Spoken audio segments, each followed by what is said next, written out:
안녕하세요, 박유한 목사입니다. 주간 요한책 5번째 시간 함께 나눌 책은 팀 켈러의 죽음에 관하여입니다.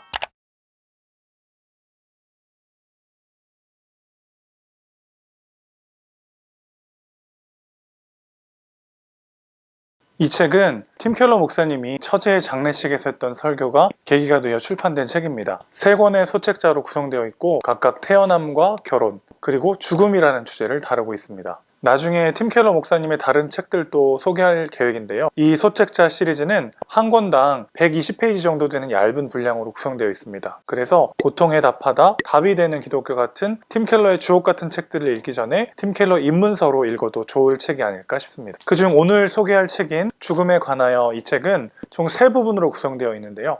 파트 1에서 죽음을 대하는 현대인들의 두려움에 대해서 다루고 있고요. 파트 2에서는 사랑하는 이의 죽음을 어떻게 받아들이고 감당할 것인가에 대한 이야기를 다루고 있습니다. 책의 마지막 부분에서는 임종을 앞둔 사람이 묵상하며 죽음을 준비할 수 있는 성경 구절들과 해설들이 7일 분량으로 소개되고 있고, 이어서 사랑하는 이를 떠나보낸 이들이 말씀과 함께 일주일을 살아낼 수 있도록 마찬가지로 7일간의 성경 구절들과 해설들을 소개합니다. 이 책을 통해서 현대인들이 죽음이라고 하는 필연적 문제를 어떻게 소화하고 있는지, 그리고 죽음에 대한 성경적 메시지는 무엇인지에 대해 이야기 나눠보도록 하겠습니다. 저자는 현대인들이 죽음을 제대로 준비하지 못하고 있으며 죽음을 부정하고 있다고 말합니다. 그리고 그 이유를 4가지로 정리하는데요. 하나씩 살펴보도록 하겠습니다. 첫 번째, 현대 의술의 위대한 축복이 죽음을 우리 눈에 보이지 않게끔 가려 놓았기 때문입니다. 저자는 19세기에만 해도 죽음이 아무런 예고도 없이 다양한 방법으로 집집마다 가족들에게서 삶을 앗아갔다고 말합니다. 과거에는 사람들이 죽음을 가까이서 보았습니다. 누구나 자신이 살던 집에서 죽었고 거의 모든 사람들이 자라면서 시신을 보았으며 젊거나 나이 든 친척의 임종을 목격하곤 했습니다. 그런데 의학과 과학 덕에 조기에 사망하는 많은 원인들을 해결했고 절대 다수의 사람이 남의 눈에 띄지 않게 병원과 호스피스 센터에서 쇠약해져 가다가 사망하게 되었습니다. 그러다 보니 성인이 되도록 단 한 사람의 죽음도 지켜보지 못하는 일이 당연해졌죠. 저 역시도 지금은 목사로서 자주 장례식에 참여하게 되고 고인의 모습을 볼 기회가 종종 있지만, 목사가 되기 전까지 돌아가신 분의 모습을 처음 본 것은 거의 30세가 되어서 맞았던 친할머니의 임종 때였습니다. 현대인들에게 죽음은 굉장히 낯설고 갑작스럽게 찾아옵니다. 두 번째는 세속화 시대가 현세의 의미와 만족을 요구하기 때문입니다. 고대 동양의 여러 종교적 가르침들은 서로 사뭇 다르지만 한 가지 공통점이 있습니다. 바로 삶의 궁극적인 의미가 현세의 바깥에 있어서 죽음이 그것을 건드릴 수 없다는 것입니다. 이 세상이 전부가 아니고 삶의 끝에 우리가 지향해야 할 무언가가 있다고 믿었던 것이죠. 죽어서 천당에 가든 윤회 사슬에서 벗어나 영원한 극락에 들어가든 명예롭게 살다가 사후의 조상의 품에 안기든 모두 마찬가지입니다. 어느 경우든 비극과 죽음은 삶의 의미를 무너뜨리지 못합니다. 그런데 현대 문화는 본질상 세속적입니다. 오늘날 많은 사람의 말대로라면 신이나 영혼은 존재하지 않죠. 초월적이고 초자연적 차원도 없기 때문에 이 물질 세계가 전부인 것입니다. 그러면 개인이 품고 있는 삶의 의미와 목적이 무엇이든 간에 이 땅의 시간표라는 울타리 안에 갇힐 수밖에 없습니다. 다시 말해서 마음에 의지하는 대상이 시간과 공간의 제한된 지평을 벗어나지 못한다는 것이죠. 그러면 삶의 의미를 무엇으로 정하든지 간에 그것은 모종의 현세적 행복이나 평안이나 성취, 사랑의 관계일 수밖에 없습니다. 당연히 이 모두는 죽음과 함께 소멸될 수밖에 없습니다. 의미의 지평이 제한된 데다가 의술의 발전까지 더해지다 보니 죽어가는 사람을 접하면 불안과 두려움에 무력해지는 사람이 많아질 수밖에 없습니다. 저자는 이렇게 현대 문화가 죽음을 사회 구성원들에게 준비시켜주는 부분에 있어서 역사상 최악이라고 말합니다. 세 번째 이유는 죽음의 존재를 부정하다가 깊은 무의미감에 빠졌기 때문입니다. 저자는 어니스트 베커의 퓰리처상 수상작인 죽음의 부정이라는 책을 소개합니다. 이 책에서 어니스트 베커는 인간은 자신의 전부가 정말 눈 깜짝할 사이에 영영 소멸한다는 사실을 받아들일 수 없다고 말합니다. 죽음이 정말 끝이라면, 즉 우리도 다 죽고 결국 태양의 사멸과 더불어 인류 문명까지 몽땅 죽는다면 무엇을 하든 결국 아무것도 달라질 게 없습니다. 무에서 와서 무로 간다면 어찌 당장부터라도 허무감을 피할 수 있겠습니까? 그래서 베커는 이렇게 말합니다. 죽음의 개념과 죽음에 대한 두려움은 그 무엇과도 달리 인간이란 동물을 놓아주지 않는다. 그것이 인간의 활동의 주된 동기다. 이 활동의 목적은 언젠가는 반드시 닥칠 죽음을 외면하는 데 있으며 이를 극복하려고 죽음이 최종 운명임을 부정한다.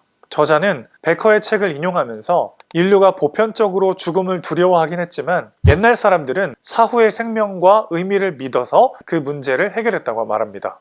영원을 믿는 사람들에게 죽음은 궁극의 승격이었습니다. 그러나 오늘날 현대인들은 더 이상 그렇게 믿지 않죠. 그래서 죽음에 대한 두려움은 현대인들의 심리 구조를 지배하다시피 하고 있다고 저자는 강조합니다. 알베르 까미도 죽음이 최후의 상태라는 사실이 삶을 부조리하게 만들며 이 사실을 부정하려고 쾌락과 성취에 몰두하는 것은 잘못이라고 역설하기도 했습니다. 저자는 죽음을 부정하다가 겪는 인생의 무의미함을 이렇게 정리합니다.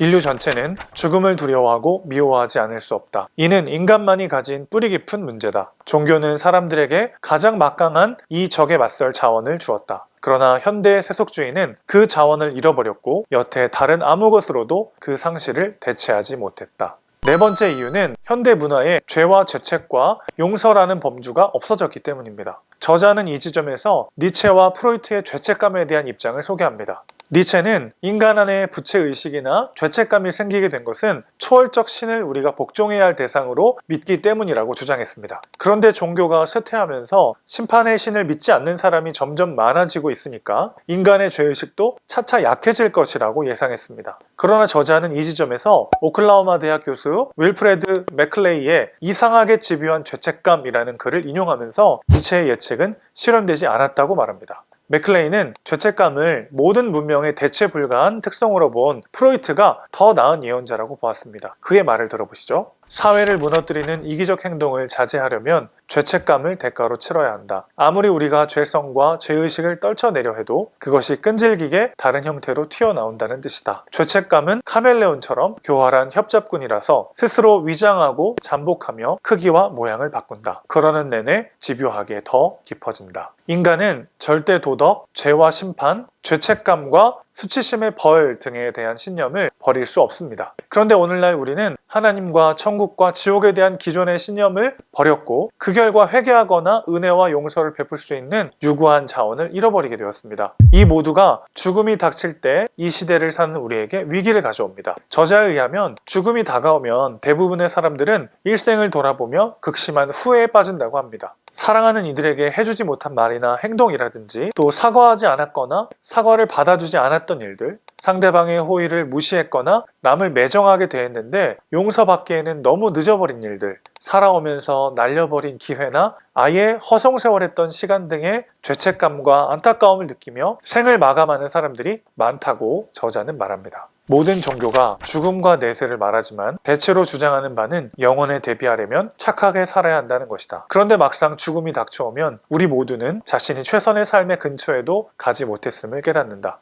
마땅히 살아야 하는 대로 살지 못한 것이다. 그러니 우리가 죽기를 무서워하여 끝까지 거기에 매여 있는 것은 당연한 일이다.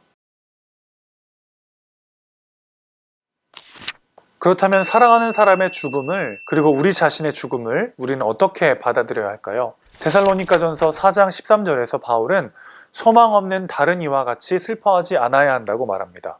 이중 부정 표현이 쓰였기 때문에 이 구절은 소망을 품고 슬퍼하라는 의미입니다.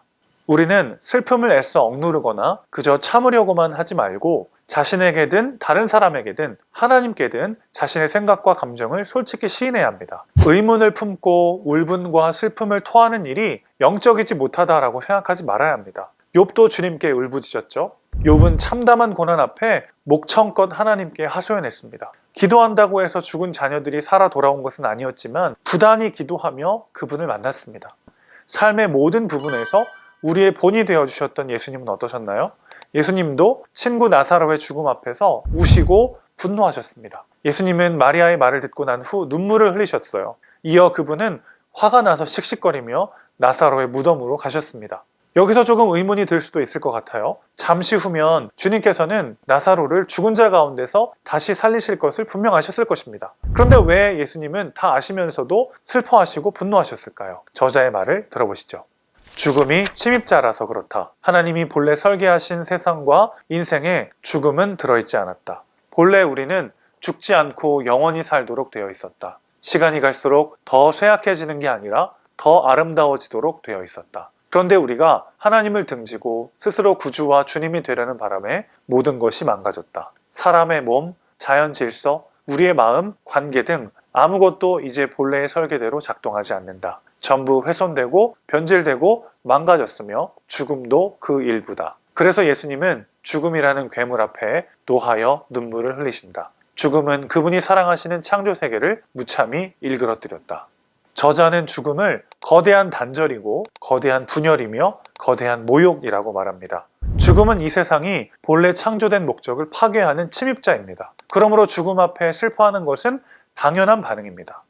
그러나 슬퍼하는 것은 옳은 일이지만 그 슬픔이 독소로 변하여 우리를 무너뜨릴 수 있다는 것을 기억해야 합니다. 저자는 소망을 가미하지 않으면 슬픔 때문에 마음이 독해지고 삶이 어두워지고 기쁨이 짓눌릴 수 있다고 말합니다.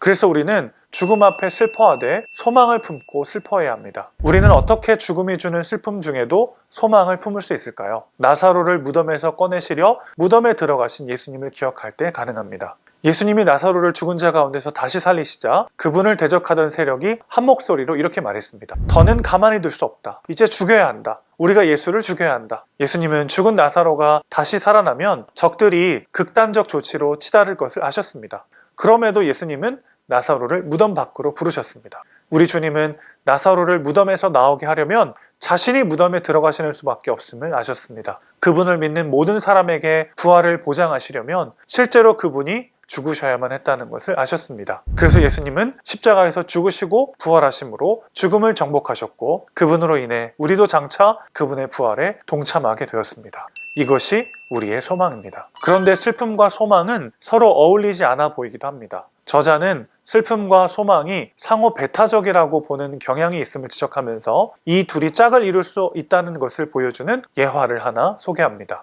오랜 세월 사람들은 소금을 쳐서 육류를 보존했다. 소금에 절이면 고기가 썩지 않는다. 마찬가지로 슬픔도 소망이라는 소금을 치지 않으면 고기처럼 상한다. 죽음 앞에 슬퍼하고 격노하는 것은 거대한 악에 내보이는 온당한 반응이다. 그러나 그리스도인에게는 소망이 있어 마치 고기에 소금을 바르듯 그 소망을 슬픔과 분노에 바를 수 있다. 우리는 슬픔을 억누르거나 절망에 굴복해서는 안 됩니다. 분노를 억누르기만 하거나 무조건 다 터트리는 것도 영혼에 이롭지 못합니다. 그러나 슬픔을 소망에 절이면 지혜와 긍휼과 겸손과 애정이 싹튼다고 저자는 이야기합니다. 우리가 품어야 할 소망 조금 더 살펴볼까요? 우리는 장차 하나님 나라에 유령처럼 떠다니는 게 아니라 보고 듣고 걷고 먹고 마시며 서로 부둥켜 안을 것입니다. 사랑하고 노래하고 지금으로서는 상상할 수도 없을 정도로 기쁘고 탁월하고 만족스럽고 아름답고 힘차게 우리에게 주어진 삶을 누릴 것입니다. 인자이신 우리 주님과 함께 먹고 마실 것입니다. 그렇게 죽음은 최종적으로 사라질 것입니다.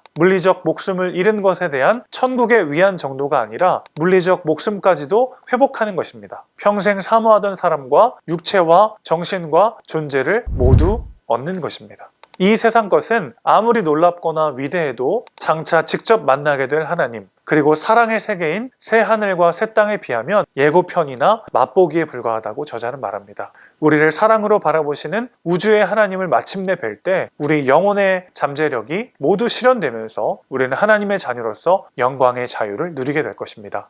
이 소망으로 오늘을 살 때 우리에게 어떤 변화가 일어날까요? 저자의 말을 들어보시죠. 이 미래를 알고 늘 염두에 둔다면 과연 우리가 지금처럼 침울할 수 있을까? 가해자에게 복수하려는 생각 따위가 왜 들겠는가? 알다시피 평생 원하던 모든 것은 물론이고 감히 구하거나 생각하는 것에 더 넘치도록 받을 텐데 말이다. 남이 부러울 까닭이 무엇인가? 이 소망은 사람을 변화시킨다. 죽음은 부정한다고 해서 피할 수 있는 것이 아닙니다. 회피하기만 하다가는 갑작스럽게 찾아온 죽음의 후회와 절망 속에서 생을 마감할 수밖에 없습니다. 힘써 죽음을 준비한다 해도 죽음 이후의 삶에 대한 분명한 소망이 없다면 죽음을 직시하고 곱씹어 볼수록 두렵고 허망할 것입니다. 기독교 신앙은 죽음 앞에서 신자에게 무엇에도 비할 수 없는 약속과 소망을 줍니다. 그리스도의 죽으심과 부활로 인해 이제 우리는 죽음 앞에서 이렇게 고백할 수 있습니다. 죽음은 한때 우리의 숨통을 끊어놓을 힘이 있었습니다. 그러나 이제 죽음이 할 수 있는 일이라고는 우리를 하나님의 땅에 심어 비범한 존재로 피어나게 하는 것 뿐입니다. 우리가 이 땅에 살아있다면 예수님이 우리와 함께 하실 것입니다. 이 땅에서의 우리의 삶이 끝난다면 우리가 그분과 함께 할 것입니다. 어느 쪽이든 우리는 그분의 것입니다.